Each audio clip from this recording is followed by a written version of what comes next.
Murli Notes, 8th April 2022. People look at the current state of the world and say, God created this. They cannot figure out why God would create such a world. God says, I created a perfect world, and over time it deteriorated. The quality of people deteriorates, the quality of matter deteriorates, and circumstances become progressively worse until it reaches a maximum. Then I come and restore people, matter, and circumstances to their perfect state once again. I give you your inheritance. What is your part in all this? What difference does one human being make? The memory of all time is in the human soul. Now, awaken those memories. No one in the world knows how God creates the new world. No one knows how it falls into materialism and loses its spiritual power and orientation. What is the definition of Satyuga, the age of truth? This information is provided by incorporeal God for the purpose of restoring the world to its original condition. By being in communion with Shiv Baba, you get restored to your original condition and thereby become an instrument to bring the rest of the world to its original condition. This is your purpose. God comes and gives this knowledge, then it vanishes. It is not present in any of the scriptures or any of the religious traditions. Through this knowledge, you learn Raj Yoga and become kings. That's all. Baba makes a distinction between spiritual knowledge and philosophy. He clarifies that spiritual knowledge originates in the mind of the Supreme Spirit, God, whereas philosophy originates in the minds of body-conscious men on the basis of extrapolations of sense perceptions. Incorporeal God defines philosophy as religious scriptures that were put together by religious authorities during the Copper Age. Religious scriptures do not contain any of the information that God provides at this time of the Confluence Age. Spiritual knowledge or truth cannot come from any ancestors nor from any scientific investigation, because both sources are body-conscious human men and women who arrive at conclusions on the basis of physical or subtle sense perception. The Supreme Soul has the sanskaras of knowledge within himself. He is called knowledgeful. This is the meaning of omniscient. There is no such thing as evolution. This knowledge can only be given at the end of the cycle, at no other time. The Supreme Soul also provides details of the philosophy of karma. According to the drama, whatever action anyone performs produces a result accordingly. He clarifies the paradox of the predestined drama on the one hand and free will to act according to your choice on the other hand. The knowledge given by the Supreme Spirit is so completely different from any religious or scientific concepts that it would be incomprehensible to anyone unless it is given in the context of an individual's or a society's background.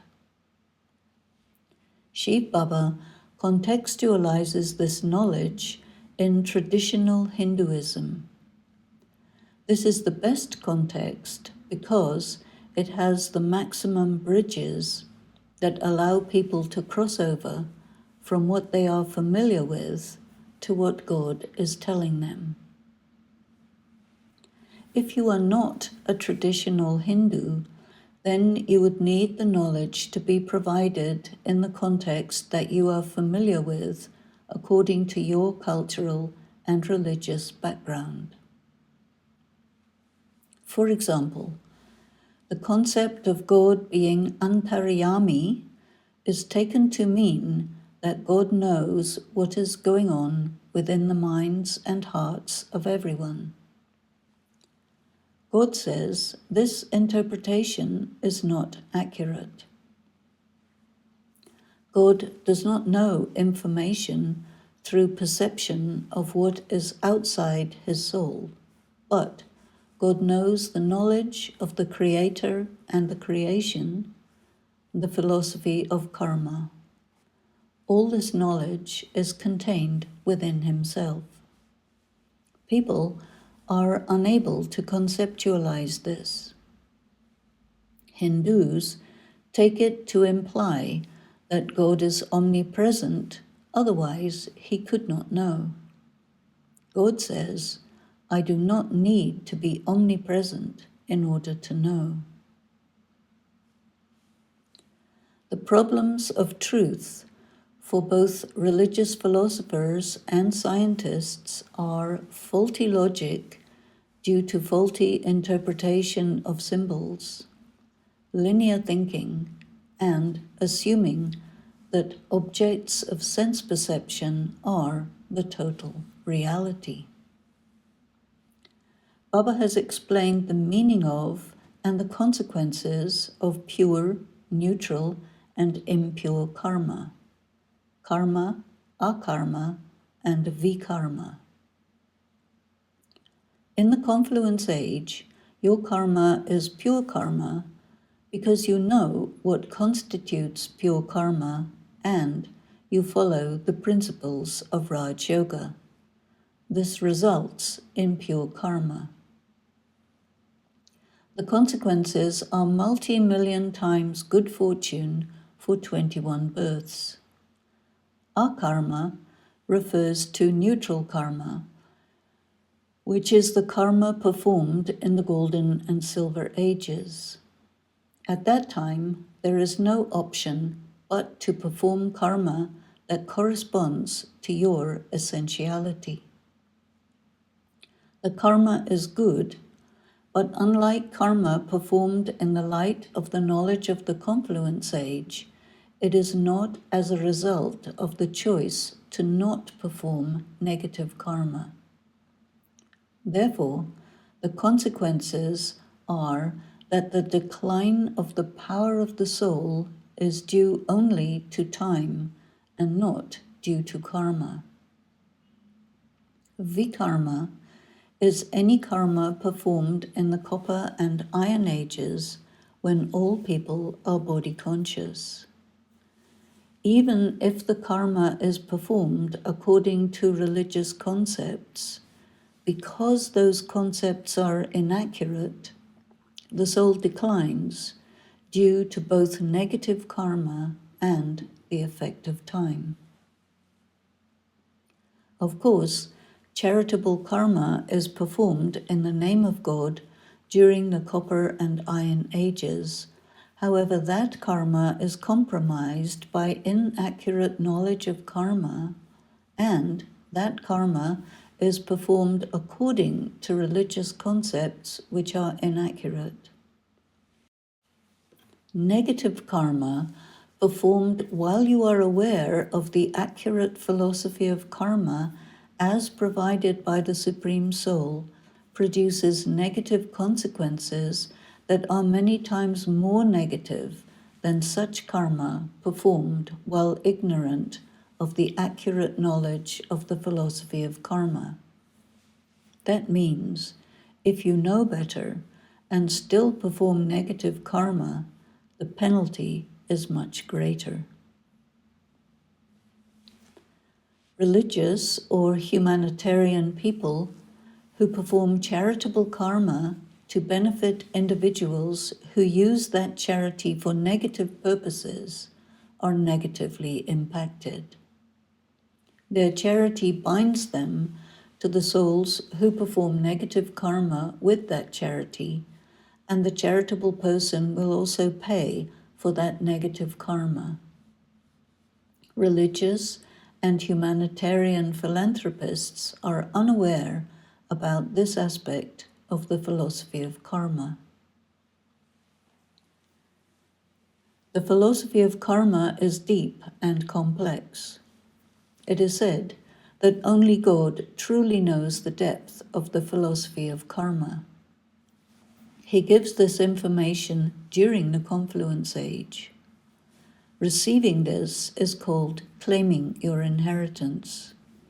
It is called the love of God, blessings from God, and your imperishable inheritance, because it gives you the opportunity, and it is the information that enables you to create extraordinary fortune that will endure for 21 births. By contrast, the cause of negative karma is called Ravan, which refers to violence, religious and scientific concepts, materialism, ignorance of the laws of spirituality. People are misled by these forces and believe they are doing the right thing. This is why full awareness of the spiritual knowledge given by the Supreme Soul is immensely valuable. Om Shanti.